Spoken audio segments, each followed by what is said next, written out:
Well, I just wanted to talk a little bit more about my hip replacement surgery.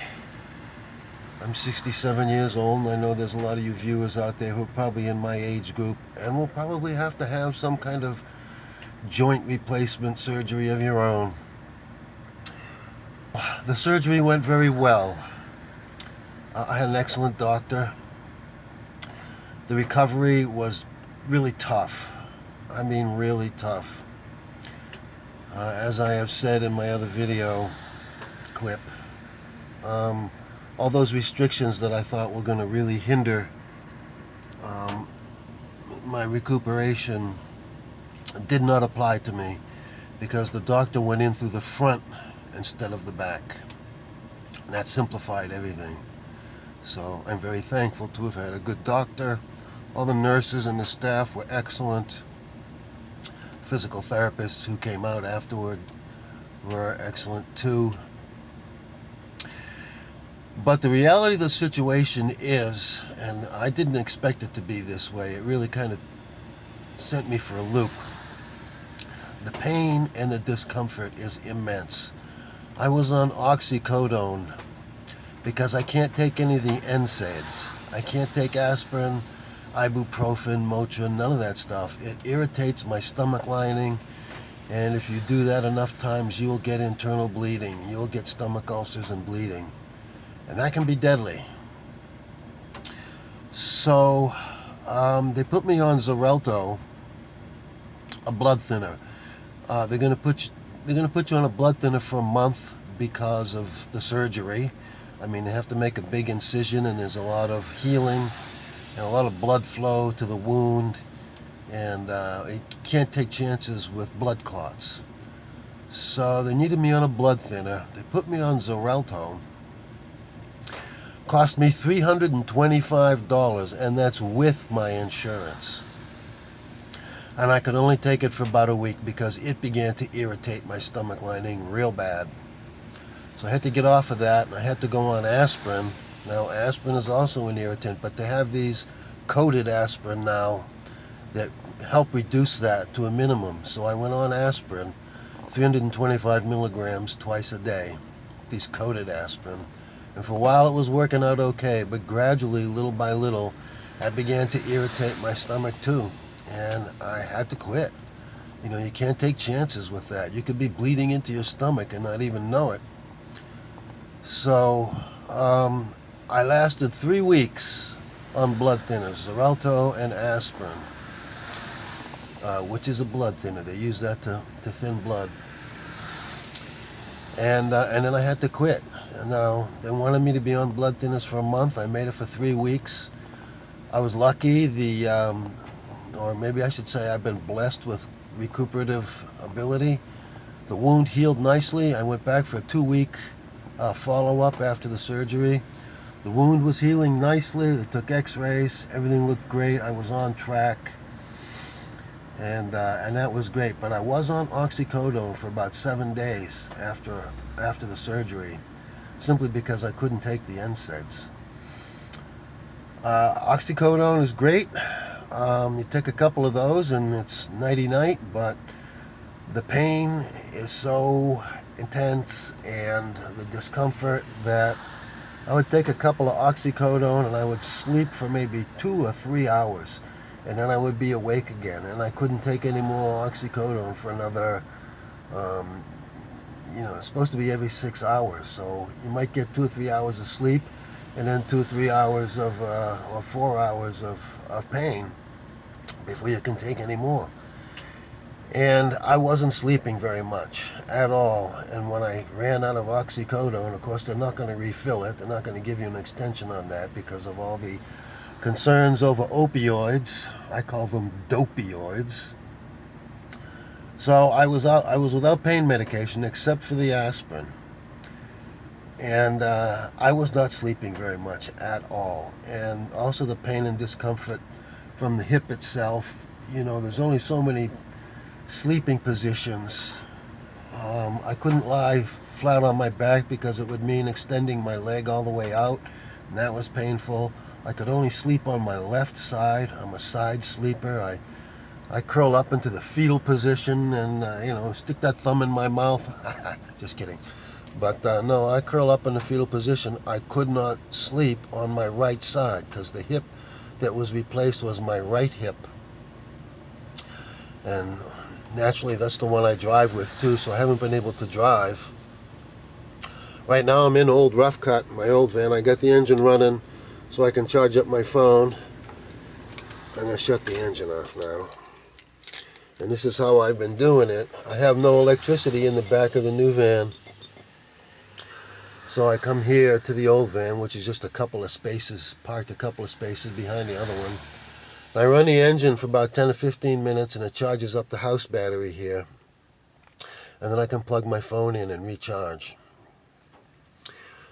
So where was I now? So I wasn't sleeping. And all day, every day was just pain and discomfort. I no longer have the services of my daughter's apartment. It was becoming a bit too inconvenient for her and her kids. Her boyfriend didn't want me there, blah, blah, blah.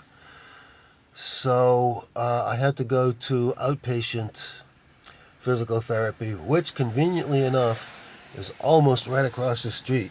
About 600 feet that way is the building that houses my physical therapy. So I was lucky in that sense.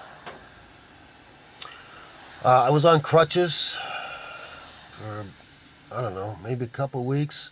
And then the therapist said, no more 2 crutches, you're down on 1 crutch. So I got down on 1 crutch. And then at my last therapy appointment, day before yesterday, she said, no more crutches at all. You need to start walking straight, upright. And that's what I've been doing the last couple days. It's a little weird because this is a possibility that's mentioned in the literature that after the surgery, that leg may be a little shorter than it used to be.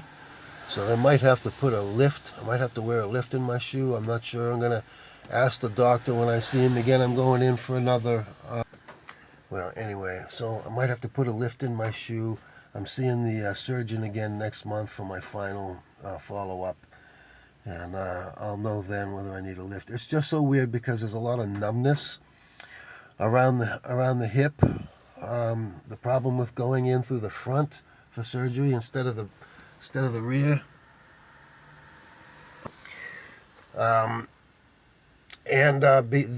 Because they went in the anterior instead of posterior, there's a nerve there that can sometimes get in the way, and it can cause numbness all around, and that's what I have.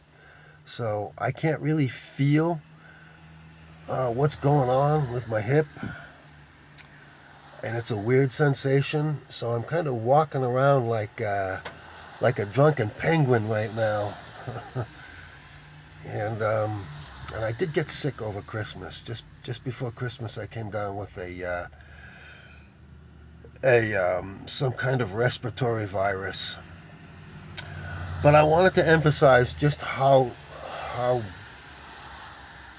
tough a recovery it is. Right after the surgery, of course it was bandaged, and they had to send a nurse up after a week or so to remove that bandage. But I'm looking down, with my clothes off. I'm looking down, and I thought it was maybe some blood loss, maybe some seepage from the wound that I was looking at. But the nurse told me that no, it's bruising. You experienced a lot of bruising, and that's typical with this. And when I took my phone out and looked around, so anyway, when I scanned around, I was black and blue all over, down into my crotch, all the way down my leg, all the way around to the back to my buttocks. My friend wanted to see. I took some pictures and I sent them to him. And his reaction was, "My God, man, looks like you've been beaten with a baseball bat." And that's about what it feels like too. And still now, it's been a month to this day, It's been a month to the day since my surgery, and I cannot still put my shoe on that foot, my shoe and sock on that foot. I need help. I'm thankful that I have my son with me, because he can help me with that thing, get my clothes on, get my shoe and sock on, and help carry packages and things like that. But you better believe that if you have this surgery, you are going to need assistance daily. You got to have some kind of support. Showering, getting in and out of your clothes, just doing the daily things you have to do, going grocery shopping. I still have to go grocery shopping. We still have to eat and take care of those kind of things. Now, I haven't been able to drive, so the cab fare is killing me. But that will be over soon. The doctor finally cleared me to drive, but I can't drive this van because it's got the ejection sticker on it. The new van still has that catalytic converter problem. The catalytic converter is clogged, and it's not running real well. I can't get the thing up beyond 10, 15 miles an hour. But next week I'm getting that fixed. I called my mechanic. I did a Google search for how much it would cost to replace catalytic converter on that year, make and model. And Google came back with $2,400 to $2,700. That's almost $3,000. I thought that seems a bit excessive. And they said most of that was for the parts, the $2,000 for parts. So I searched through AutoZone and Advanced Auto Parts, and that's unnecessary. I mean, unless you're in California. California has very high emission standards. So I saw that there were some catalytic converters for as low as $113. So first thing I did was I called my mechanic, and I said, can you get me an estimate on replacing these converters? So he came back with an estimate of $1,200. And you know what? For me, that's worth it. I'm getting paid next week, and I'm just going to get it done. And we're going to get the hell off of this street here and out of this neighborhood, and I'll be back to parking on the ocean side again. But anyway, I'm digressing. This was about the hip surgery. But you are going to need support for at least 3 weeks anyway, and possibly longer. If you're having the surgery done and they're going to go in through the posterior, you're going to need a lot of support for a long time. I'm fortunate that my doctor is very skilled and he can do this the way he did. So I feel good about that. The pain has decreased a lot. I'm down to about on a level of, on a scale of 0 to 10, I'm down to a level of about a 2. So that's not too bad. And I'm able to sleep at night now. I don't have to take, I was having to take Benadryl at night to sleep because Benadryl knocks me out. And I don't like drugged sleep. Natural sleep is much better for you. And finally now I'm at a point where I can sleep without meds. So that's good. I still can't lie on my right side, but it's okay. I'm comfortable enough to sleep at night now, so that's a good thing. So that's my story, and I'm sticking to it. I hope this helps any of you if you're planning to have any kind of hip replacement surgery. I hope this information helps you. My advice is find a surgeon who will do anterior entry instead of posterior. It will simplify your life. It will lessen your recovery time. So that's my advice. Thank you for watching and for hearing me out. I do appreciate it. Be sure to like, subscribe, comment, tell your friends, and we'll get caught up again a little further on down the road. Peace out.